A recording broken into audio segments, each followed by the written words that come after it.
আসসালামু আলাইকুম প্রিয় দর্শক, আজকে আমরা ফরিদপুর থেকে প্রায় 115-20 কিলো দূরে কুষ্টিয়া জেলার কুমারখালী উপজেলার বাঁশগ্রাম বাজারে চলে আসছি। আমরা শুধু ফরিদপুরের পাটের বাজার দেখাই। আজকে আমরা শাহিন ভাইয়ের মাধ্যমে আমরা এই বাঁশগ্রাম বাজারে আসছি। এখানে আমরা পাটের বাজার দেখাবো। এখানে আমাদের অনেক ভালো লাগছে যে এখানকার ব্যবসায়ী ভাইরা, এখানকার স্থানীয় লোকজনরা খুবই আন্তরিক এবং আমাদের খুবই সহযোগিতা করতেছে। এখানে একটা পাট আসছে, একটা দেখেন এখানে এলাকায় সব কোয়ালিটির পাট আছে, তবে আমরা একটা নর্মাল পাট দেখছি। কাকা দাম দর দেখাইছেন নাকি? না, দাম হয়নি এখনো। এটাকে একটা মিল শার্ট পাট, আমরা আমাদের ভাষায় মিল শার্ট পাট বলি। এটা দাম এখনো হয় না। আমরা আরো কিছু পাট দেখবো। তবে বাজারে কিন্তু পাটের আমদানি আগের মতো না, পাটের আমদানি অনেক কম। আমরা এক কৃষক ব্যবসায়ী সবার সাথে কথা বলবো। আমরা এক ব্যবসায়ী ভাই, ইনি আমাদের নিয়মিত ফলো করে আমাদের সাথে যোগাযোগ রাখে। আসসালামু আলাইকুম। ওয়ালাইকুম আসসালাম। কেমন পাটের বাজার আমদানি কেমন? আজকে সর্বোচ্চ আপনার হলো এই জায়গার সবচেয়ে হাই কোয়ালিটির পাট যেটা বিক্রি হলো 4100 টাকা মন। 4100 টাকা? জি, 4100 টাকা বিক্রি হয়েছে। আমি নিজের চোখে আর কি দেখেছি, আমি কিনি নাই, তবে 4000 থেকে 41 ভালো পাটের বাজার। আমরা সাধারণত ফরিদপুর এলাকায় পাটের দামটা দেখি। ফরিদপুরে আর আপনার এই বাঁশগ্রামের পাটের মধ্যে কোনো পার্থক্য দেখেন? না, পার্থক্য আছে। ফরিদপুরের পাটটা সবচেয়ে ভালো। এটা হলো বৈরা বিশ্বে সুনাম অর্জনকারী পাট। আর তারপরেও আমাদের এটা হলো তারপরে দ্বিতীয় শ্রেণীর পাট। এই জায়গায় সর্বোচ্চ মাথার পাট যেটা ফরিদপুরের পরে এই পাটটা বেচা কিনা হয়।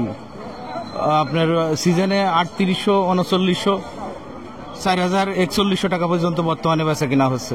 গতকাল আমরা ফরিদপুরে আব্দুল মালিক ভাইয়ের মাধ্যমে শুনছিলাম যে 4200 টাকা করে বিক্রি হচ্ছে। আপনাদের এলাকায়? না, আমাদের এই এলাকায় 4200 হয়নি ভাই, সর্বোচ্চ 4100 টাকা বাজার গেছে। তার মানে এখানকার 4100 আর ফরিদপুরে 4200 খুব একটা পার্থক্য না, কারণ ফরিদপুরে পাটের কোয়ালিটি এখানকার কোয়ালিটি থেকে একটু ভিন্ন হয়ে থাকে। তবে সব এলাকার পাটে ভালো, কিছু কিছু এলাকার পাটের ফাইবারটা একটু ভালো হয়। সেই অনুযায়ী ফরিদপুরের পাটের কালারটা একটু ভালো হয়, ফাইবার ভালো হয়। কিছু কিছু এলাকা আছে ফরিদপুরের খারাপ পাট আছে। ফরিদপুরের কিছু কিছু এলাকায় যেখানে পানি স্বল্পতা আছে, ওখানেও পাটের নর্মাল কোয়ালিটি, ওখানেও 3200, 3700, 3800 দাম আছে। এই সব জায়গায় কম বেশি হয়। তবে এখানে আমরা কিছু পাট দেখাই। আমরা পাট আসছে কম, একটা দুইটা পাট দেখতেছি। এখানে এই কয়েকটা পাটই আসছে। এই পাটগুলো আমাদের মিডিয়াম কোয়ালিটির পাট বলি আমরা, মিলসার একটু উন্নত কোয়ালিটির। এই পাটটা কি কে কিনছে? কেনার লোক আছে নাকি? 800 টাকা। আমরা একটু ব্যবসায়ী ভাইয়ের সাথে কথা বলি, কয়েকটা পাট দেখালাম, আমরা দাম জানার চেষ্টা করি। আসসালামু আলাইকুম। এই পাটটা কি ধরে কিনছেন? এই পাটটা আপনার কিনা হইলো 3800 টাকা মন। 3800 টাকা? জি। আচ্ছা, সর্বোচ্চ কেমন? সর্বোচ্চ বাজার গেল আছে আপনার 4000 থেকে 4100 টাকা। 4100 টাকা বাজার আছে? হ্যাঁ, বাজার 4100 টাকা একটা পাট বিক্রি হয়েছে। একটা পাট বিক্রি হয়েছে। পাটের আমদানি কেমন? পাটের আমদানি নাই। কারণ কি? মানে এখানে পাট কম ওঠে না? কারণ বিষয় আছে, চাষি 2-4 মন করে পাট পায়, ও তো ধোয়ার পরে শুকালে পরে বিক্রি করে দেয়। এখন কারোর ঘরে পাট নাই, চাষি ঘরে 2-4 মন যাই আসে স্টক পাটের হাতে, পাট দাম বেড়ে গেলে হাটে পাটও আসে না। আমাদের কাছে যখন ফরিদপুর বাজারে ওরা বলে যে কৃষক ভাইরা বলে যে পাটের ফলন কম হয়েছে, আসলে আপনাদের এলাকার কি অবস্থা? না, পাটের ফলন আমাদের দেখি কম না, পাটের ফলন যথেষ্ট পরিমাণ। যারা পাট বিক্রি করছে তারা বলছে যে ভালো ফলন, কিন্তু পার্সেন্ট কম। কেউ 10 কাঠা, কেউ 15 কাঠা, 5 কাঠা এরকম বনে। আমাদের দিকে পাটের জন্মটা কম, তো ওই জন্য আমার এদিকে পাট আগেই ফুরাই যায়।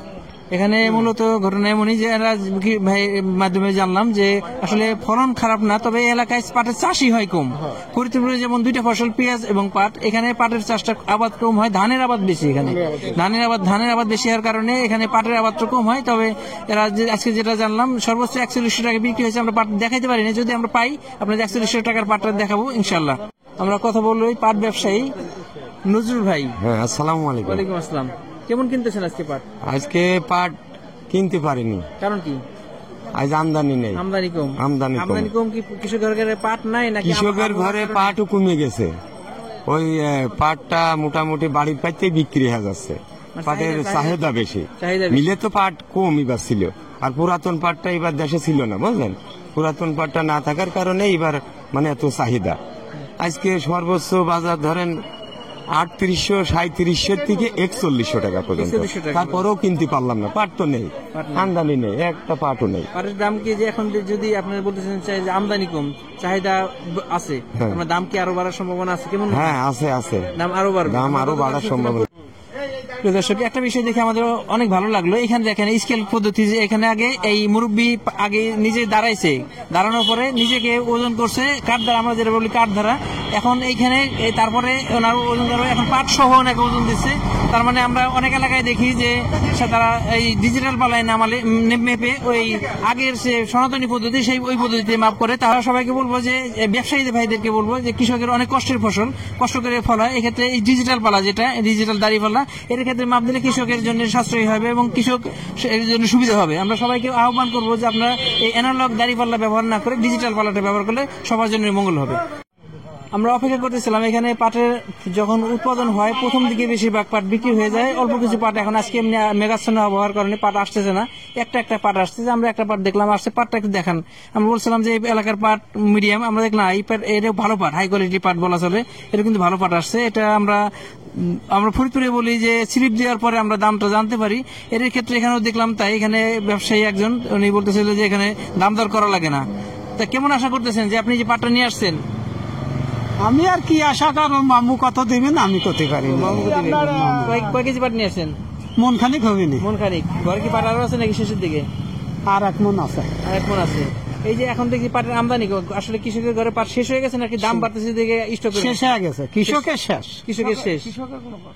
কৃষকের ঘরে কোনো পাট নেই। কৃষকের কোনো পাট নাই, যে কয়টা পাট আসছে আর কি ওই মানে 1 মন 2 মন এরকম, আপনার 5 মন 3800 3700 এইগুলো। আর আমার ভালো হলে পারে 4000। 4000 টাকা। জি, ভালো হলে 4000। এই যে এটার কি দাম? এটা আপনার 800 টাকা। 3800 টাকা। 3800 টাকা। 3800 টাকা। জি, 3800 টাকা। এটা পাটের যে এখন বলতেছেন যে পাট নাই ঘরে, তাহলে কি পাটের চাহিদা আছে কেমন? পাটের খুব চাহিদা আছে, খুব তাহলে কি চাহিদা। দাম বাড়ার সম্ভাবনা? দাম বাড়ার সম্ভাবনা আছে। আজকে সর্বোচ্চ কত কিনছেন? আজকে সর্বোচ্চ আপনার এই 3800 টাকাই কিনলাম। 3800। যে পাট হাই কোয়ালিটি পাট হলে 4000 টাকা। 4000 টাকা। 4000 টাকা। আমরা মোটামুটি একটা ধারণা পাইলাম যে এক ব্যবসায়ী ভাই বলছে আর একটু বেশি আছে, আর এখানে আমরা জানলাম এটা 3800 টাকা ধরছে। বলছে যে হাই আরো ভালো হলে 4000 টাকা আছে। তো ব্যবসায়ী ভেদে স্থান ভেদে দাম কম বেশি হয়ে থাকে। আমাদের ফরিদপুরের ক্ষেত্রে যেমন আপনারা সবসময় বলেন যে ফরিদপুরের পাটের দাম বেশি, আসলে না, ফরিদপুরের পাটের মান একটু ভালো হয়ে থাকে। আমরা তারপরে একটা মোটামুটি ধারণা পাইলাম যে এখানে আসার উদ্দেশ্য আমাদের এই শাহিন ভাইয়ের কল্যাণে আমরা এখানে আসছি। শাহিন ভাই আমাদের ফরিদপুরে গেছিল পেঁয়াজের বীজ কেনার জন্য। এনারও একটা পেঁয়াজের বীজের ঘর আছে, হার্ডওয়্যারের দোকান, এখানে পেঁয়াজের বীজ বিক্রি করে। ভাই কি কি বীজ বিক্রি করেন আপনি এখানে? আমি এখানে বিক্রি করি খান বীজ। খান বীজ? হ্যাঁ, খানের কিং, বাহাদুর, তারপর নকশি কাঁথা, সুন্দরী কমলা, এইগুলোই আমরা ওইখান থেকেই নিই। আর উনি আমাদের পরিচিত মানুষ, সেইখান থেকেই আত্মীয় সম্পর্কের মাধ্যমেই নেয় এবং ওনার বীজটাও ভালো, এলাকায় বেশ সাড়া পড়ছে। এটাই। যাক ভাই, শাহিন ভাইয়ের কল্যাণে আমরা এখানে আসছি, ভাইয়ের সাথে পরিচিত, এই কারণে এনার আমন্ত্রণে আমাদের এইখানে আসা। তারপর আমরা পাটের দাম দর দেখলাম। এখানে একটা বিষয় লক্ষণীয়, কৃষক ভাইরা বলে যে আপনারা এসে কি করবেন? আমরা বলবো না, কথা বললে কথায় কাজ হয়। আমরা কিন্তু কয়েকদিন সার নিয়ে কথা বলছি, সারের দাম নিয়ে কৃষকের অনেক অভিযোগ আছে, সিন্ডিকেট নিয়ে অভিযোগ আছে। আমরা সার নিয়ে কিছুদিন কথা বলার মাধ্যমে এখন দেখছি সরকার পর্যায়ে সার নিয়ে কথাবার্তা হচ্ছে, সারের দাম নিয়ে কথাবার্তা হচ্ছে, ডিলার ডিস্ট্রিবিউশনের ক্ষেত্রে কথা হচ্ছে। আমরা বলবো, কৃষকদের বলবো যে আপনারা কথা বলেন, কথা বললে কথায় কাজ হয়।